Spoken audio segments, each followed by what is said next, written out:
After my parents paid off my sister's $80,000 credit card bill with my startup money, they mocked me saying, "You're not cut out for business anyway." So I took a night shift job at a diner. And what I found in the tip jar changed everything. Me, female 43, was left out of my parents' will completely.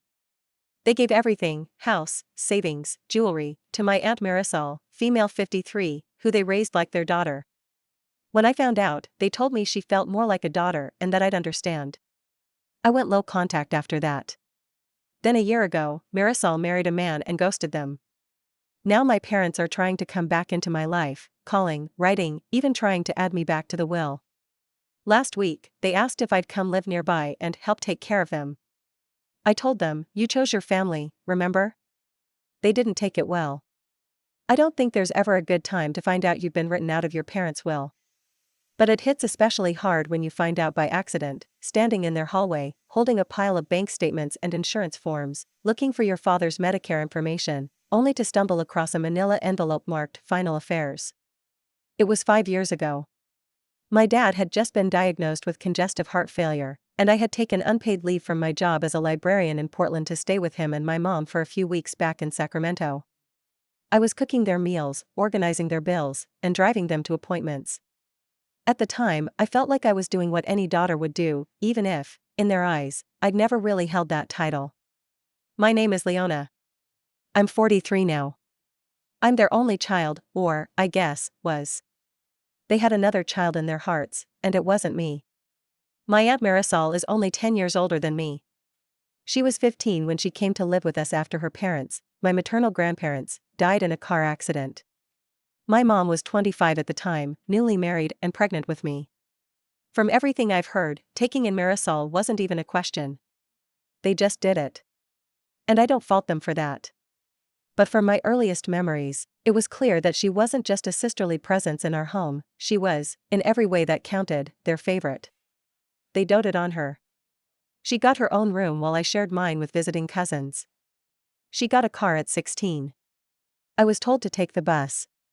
When I applied to college and got into a few good schools, they gently nudged me toward community college, just for a couple of years, to save money. But they had paid in full for Marisol's degree in interior design. At first, I told myself I was imagining it. I was always quiet, an introvert, bookish, the kind of kid who didn't push for attention.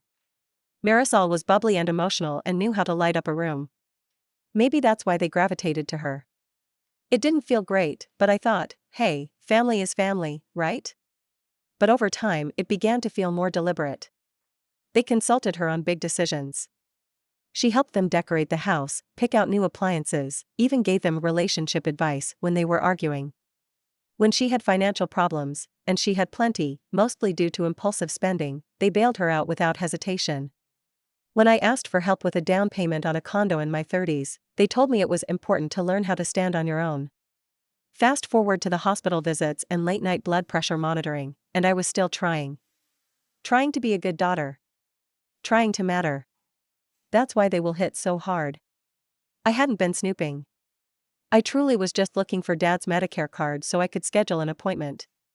The envelope was poorly labeled and sitting in a file drawer that was barely organized. I opened it because it said legal and thought maybe the insurance info was in there. Instead, I found a document titled Last Will and Testament of Victor and Alma Mendez. I saw my name once. In the letter of intent. Everything, the house, the savings account, which was surprisingly large, the antique jewelry collection from my grandmother, and even their heirloom furniture, was going to Marisol. They even included a note, "We love Leona, but Marisol has always felt more like a daughter to us. We hope Leona understands. She's always been independent, and we're proud of her. We know she doesn't need what Marisol needs." I didn't say anything for a few days. I couldn't. Every time I looked at them, it felt like the wind was knocked out of me. I made their meals. I drove them to cardiology checkups. I helped my dad shower. And all the while, I kept thinking, I'm not even their daughter. I'm just the help. Finally, one night after dinner, I confronted them. I didn't yell. I didn't cry. I just asked why. Why leave me out? My mother barely looked up from her tea. "Honey, Marisol doesn't have anyone else." I asked if that meant I didn't count. If I was just someone who would understand. My dad's only response was, "You've always been stronger than her." They thought it was a compliment. It didn't feel like one. I left a few days later. I went back to Portland and never brought it up again. But everything changed for me after that. I didn't visit for the holidays the following year. I stopped calling every week. The dynamic had shifted, and I wasn't going to pretend it hadn't. And then, life moved on. Until about a year ago. They started calling again. It was jarring. At first, it was just a couple of voicemails. Then emails. Then letters. Marisol had stopped speaking to them. Apparently, she'd met someone, a man named Todd, divorced, with 2 teenage boys. They got married and moved to Reno. She blocked their numbers. Didn't return their calls. Stopped replying to texts. And, most notably, made it clear she wasn't interested in being responsible for anyone else's elder care. Now, suddenly, I was the only one left. My mom's voicemail was shaky and pathetic. "I don't know what we did wrong," she said. "Can we please talk?" The next message was more direct. "Leona, we need help with bills and groceries. Your dad's knees are worse.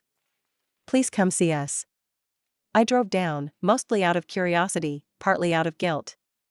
I walked into their house, the one I grew up in, the one they were planning to give to someone else, and saw the desperation on their faces.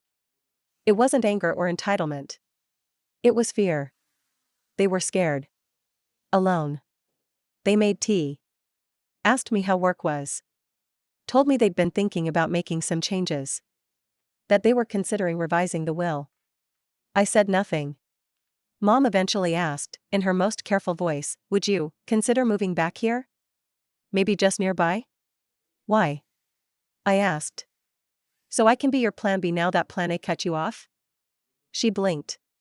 Her hand shook slightly as she lifted her teacup. We didn't know she would do this. I looked at them both. 2 people who once claimed another woman as their daughter while I stood on the sidelines. "You chose your family," I said quietly. "Remember?" I don't think I've ever seen my mother look so hollow. She didn't answer right away. Just stared into her tea like it might offer a better reply than anything she could think of herself. My father shifted in his chair and cleared his throat, that same dry cough he always had when he wanted to speak but wasn't sure if he should. "Leona," he began, but I raised my hand. "I don't need an explanation," I said. "I really don't. I've spent enough of my life trying to get picked. I'm tired." It wasn't said in anger. I meant it. Tired in the bones. In the spirit. They hadn't just made one bad choice. They'd built a whole system of favoritism, a slow erosion of our relationship 1 decade at a time. And now that their golden girl had flown the coop, they were looking at me like I was the safety net they forgot to appreciate. Mom leaned forward, more urgent now. "We thought she'd always be around. We thought she'd take care of things when we couldn't." "Yeah," I said, "I know. That's what daughters do, right?" That silenced them. The rest of that visit was quiet. Stilted. No one said much during dinner. They offered me the guest room for the night, and I took it, mostly because I didn't feel like driving after dark. But I didn't sleep well. The house was heavy with tension, and everything in it reminded me of the years I'd spent quietly trying to be enough. Photos of Marisol all over the hallway walls, her graduation, her first apartment, her painting showcased at a local art fair. My own college graduation wasn't even framed. It was tacked to a corkboard with a thumbtack in the laundry room. The next morning, I left before sunrise. I didn't say goodbye. I didn't slam the door or make a speech.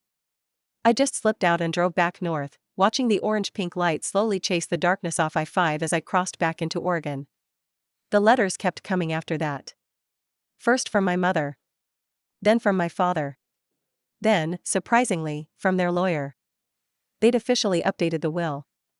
I was now the sole beneficiary of everything: the house, the savings, the assets. The first time I read the words beneficiary, Leona Mendez, I felt nothing. No joy. No vindication. Just a numb sense of confirmation that I had been a contingency plan all along. That same week, my mom called again. I didn't answer. She left a voicemail. "We're sorry. We know we messed up. But we're trying to make it right now. Can't we start over? Start over. What a wild idea, as if history can be rewritten just by declaring a new chapter. As if decades of being second could just be reset because the first place winner left the stadium. I started therapy a few months ago. My therapist, Gwen, is calm and unshakable, with the kind of voice that makes you feel like nothing is urgent except your breathing. She asked me once if I thought I could forgive them. I told her I wasn't sure. Maybe it's not about forgiveness, she said. Maybe it's about choosing what kind of relationship you're willing to have, on your terms. That stuck with me. Not just because it was insightful, but because no one had ever put me at the center of a choice before. It had always been about what they needed. What Marisol wanted. What I was expected to do. I hadn't spoken to Marisol in nearly 2 years at that point. She hadn't reached out after cutting off my parents.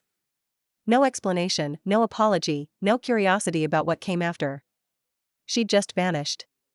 I saw updates on Facebook, photos of her with Todd's kids, holiday snapshots in Lake Tahoe, an anniversary dinner with wine glasses clinking against the Reno skyline. She looked happy. Free. I wondered if she ever felt guilty. Or if maybe, like me, she had assumed someone else would always be there to pick up the pieces. One afternoon, I got a letter from my father. Handwritten. 5 pages long. He apologized. Not just a casual "we're sorry." A real, painstaking breakdown of where he thought they had gone wrong. He wrote about Marisol's charm, how they had been so drawn to her light that they didn't realize they were leaving me in the shadows. He admitted they mistook my independence for not needing love. Every time I stayed quiet, they assumed I was fine. I see now, he wrote, that we failed you. We gave your place in the family away. He ended it with a line I hadn't expected. I don't know if we deserve your help. But we do need you. And we miss you. That night, I sat on my porch with a blanket and a cup of chamomile tea and reread the letter 5 times. I didn't cry. I didn't feel triumphant. I just felt worn out. The next day, I didn't call them. But I did text my dad. Just 4 words, "I got your letter. Thanks." No emojis. No punctuation. It wasn't a reconciliation. It wasn't a white flag. But it was a response. A small, deliberate crack in the wall I'd spent years building. Not because they earned it. Not because they changed the will. But because I needed to know, for myself, that I could acknowledge their humanity without erasing what they'd done. And still. The story isn't over. A few days after that text, my phone rang. I recognized the number, my dad's cell. I stared at it until it stopped ringing, then set the phone back down. A minute later, a voicemail came through. It was just his voice, low and shaky. "Thank you for replying, Mija." That word, Mija, I hadn't heard in years from him. It used to be casual, natural, back when I was little and still clung to their approval. It used to feel warm. Now it just felt displaced. Over the next couple of weeks, I got a few more messages. Little updates. Nothing invasive, just signs of life, that they were getting new handrails installed in the bathroom, that mom's blood pressure had finally stabilized, that they were thinking of getting a smaller car. I didn't answer, but I listened. Every time. And that, I guess, was its own kind of softening. Then I got a call from Aunt Raina, my mom's older sister, one of the few relatives who'd always remained somewhat neutral during the favoritism years. She was in her 70s now, still sharp and funny as ever. She told me she'd been visiting my parents weekly and that she was getting too old to be their tech support. She chuckled, then paused. "Leona, they're different now. Not better, not worse. Just humbled. It's hard to watch, honestly." "I believe it," I said, dryly.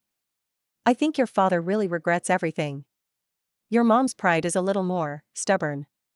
But she misses you. Even if she doesn't know how to say it." I didn't say anything. Raina hesitated. "They won't say this, but they're scared, Leona. They're scared of getting old and being alone. And I know it's not your job to fix that. But I just thought you should know." That sat with me for days. Because the truth was, I wasn't heartless. I'd spent years building a hard outer shell just to protect myself from the ways they'd made me feel invisible. But deep down, a part of me still longed for the family I should have had, not the one I got, but the one I imagined I might have had if I'd mattered earlier. I knew I couldn't give them everything. I wasn't going to move back to Sacramento and play the dutiful daughter overnight. But maybe I could give them something. A version of myself that could offer help on my terms. So I drove down one weekend. Didn't tell them I was coming. I pulled into the driveway mid-morning. The lawn was overgrown, the mailbox slightly askew. Their old Toyota was still in the carport, but it looked like it hadn't moved in days. I knocked, and when my mom answered, she looked at me like she was seeing a ghost. "Leona," she breathed. I stepped inside. The house smelled the same, a mix of jasmine incense and pine sol. Everything was just as I remembered. Except smaller. Dimmer. Dad came out of the back room slowly, leaning heavier on his cane than I remembered. When he saw me, his face crumpled a little. He didn't cry, he wasn't a crying man, but his eyes were red. We didn't hug. We didn't say much. I just asked if they wanted me to order lunch, and they both nodded. That was it. No big confrontation. No speeches. Just sandwiches and quiet. It was surreal, watching them, two people who used to fill a room with authority, now fragile and uncertain. They asked how work was. I told them the truth, same as always. They asked if I was seeing anyone. I said no. They didn't push. It was only when I got up to leave that my mother touched my arm. "Thank you for coming." Her voice was smaller than I remembered it. I nodded. "I didn't come for you. I came for myself." She didn't argue. As I pulled out of the driveway, I felt, not closure, but control. Like I was finally steering the relationship instead of being dragged behind it. In the months that followed, I visited a couple more times. Never for long. Never unannounced again. Each visit felt slightly less awkward, slightly more stable. Still not affectionate, not the way you hope parents might be with their child, but tolerable. Adults. Then, out of nowhere, I got a call from Marisol. I stared at her name on my screen for a long minute. I hadn't blocked her, mostly because I hadn't cared enough to. But I also never expected her to reach out. I answered. Her voice sounded the same, upbeat, chirpy, like she was always 5 seconds away from laughing. "Leona." "Oh my God. Hi. I know this is out of the blue, but, can we talk?" I didn't respond right away. She filled the silence. "Look, I know things were always weird between us. And I know I haven't been around. But I heard you were back in town?" "I'm not," I said, flatly. "Oh." A pause. "Well, I just thought, maybe we could grab a coffee sometime?" Her tone was casual, like this was just some long-lost friend catch-up. As if the years she'd spent absorbing my parents' attention and affection without hesitation or reflection had never happened. I asked the only thing that came to mind, "Why now?" She hesitated. "I don't know. I guess I just miss my family." I almost laughed. But I didn't. I just said, "You should call Alma and Victor. They're the family you picked." Then I hung up. That night, I got a long text from her, apologizing. It felt performative. No specifics. No accountability. Just a general, "sorry if I hurt you" type of message. I never replied. But I screenshotted it and showed it to Gwen at our next therapy session. "She's reaching," I said. "But I don't think she actually understands what she did." Gwen nodded slowly. "She might not. People who benefit from favoritism rarely see the damage it causes. Especially when they've spent their whole lives thinking they earned it." I thought about that for a long time after. How favoritism doesn't just hurt the one being left out, it distorts the favored one, too. It warps their view of reality until they can't tell the difference between love and privilege. Meanwhile, I kept showing up. Not every week. But regularly enough that my parents began to treat me with a strange mix of gratitude and uncertainty. Like they still weren't sure how much they were allowed to ask of me. Which, in its own way, was progress. They were learning the limits of what they could expect. I wasn't their caregiver. I wasn't their emotional safety net. But I was there, by choice. That meant something. The truth is, healing in families like mine doesn't happen in one big breakthrough. It happens in tiny, quiet moments. A grocery run. A fixed light bulb. A returned phone call. And yet, something still lingered. There was one conversation we still hadn't had. The one that haunted me even when I tried to ignore it. The question of why. Why had they really chosen her? Why had they let me fade into the background for so long? And more importantly, if she hadn't cut them off, would they have ever come back for me? I didn't know if I was ready to hear the answer. But I was starting to think, maybe I needed to ask anyway. I didn't bring it up the next time I visited. Or the time after that. But on the third visit, I found myself sitting across from my mom at the kitchen table, the same table where I used to do homework while she helped Marisol with her art projects. The silence between us felt heavier than usual, and something about the way she fidgeted with her tea bag told me she was holding something back too. So I broke it. "I need to ask you something," I said. She looked up, startled. "Of course. If Marisol hadn't blocked you, would you have ever reached out to me again?" The question hung in the air like a thick fog. I saw it in her face immediately, the way her eyes widened slightly, her mouth twitched, her hands froze. She didn't answer right away. I don't know," she admitted. I nodded. "Thank you for being honest." "I want to say yes," she added, more desperate now. "But maybe not. We were so used to how things were." "You mean, so used to ignoring me?" Her lips pressed together, thin and pale. "I never thought of it like that." "You never had to." She didn't cry. But her eyes grew glassy. "It wasn't fair," she said softly. "We thought you didn't need us the way she did." I leaned back, folded my arms. "You decided that. You never asked me." My dad came into the kitchen around then, shuffling in slowly.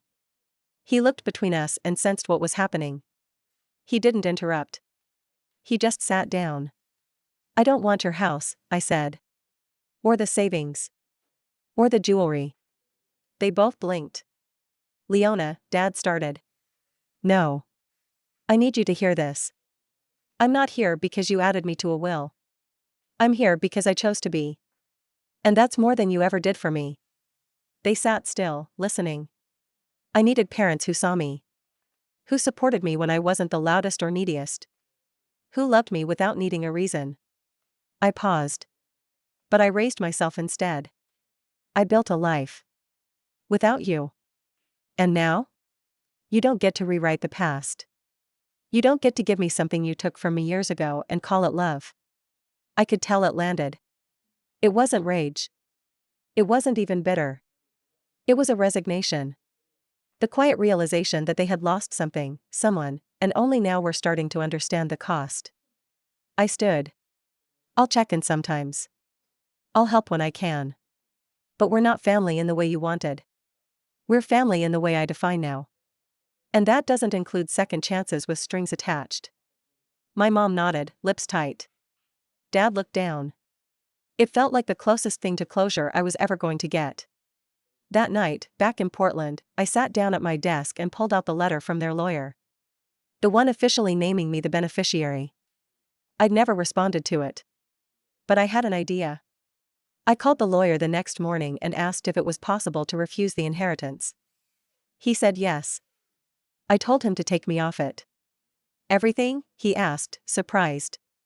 "Yes. But not to them," I said. "I want it donated." I instructed him to divide the estate. Half of the savings would go to a local scholarship fund for first-generation college students. The other half would be donated to a women's housing nonprofit in Sacramento. The jewelry? I arranged to have it auctioned, proceeds to the same causes. As for the house, I knew they wouldn't survive if I left them homeless. I told the lawyer to place it in a trust. They could live in it for the rest of their lives. After that, it would be sold, and the funds would go to charity. They'd have security, but no legacy. No shrine to favoritism. No reward for decades of neglect. When the paperwork was finalized, I sent them a letter. "You always thought I didn't need anything. That I had no wants, no emotions worth tending. You were wrong. I just stopped asking when I realized it would never come. I'm not taking your money. I don't want your jewelry. I don't need your house. I do want something better to come from all of this. So that's what I've done." You once chose someone else to be your daughter. I've now chosen what kind of daughter I want to be, one who builds something better from the wreckage. I signed it, folded it neatly, and mailed it off without a return address. I never heard back. But that was okay. Because for the first time in my life, I didn't need their response to feel whole. I'd written the ending. And it was mine.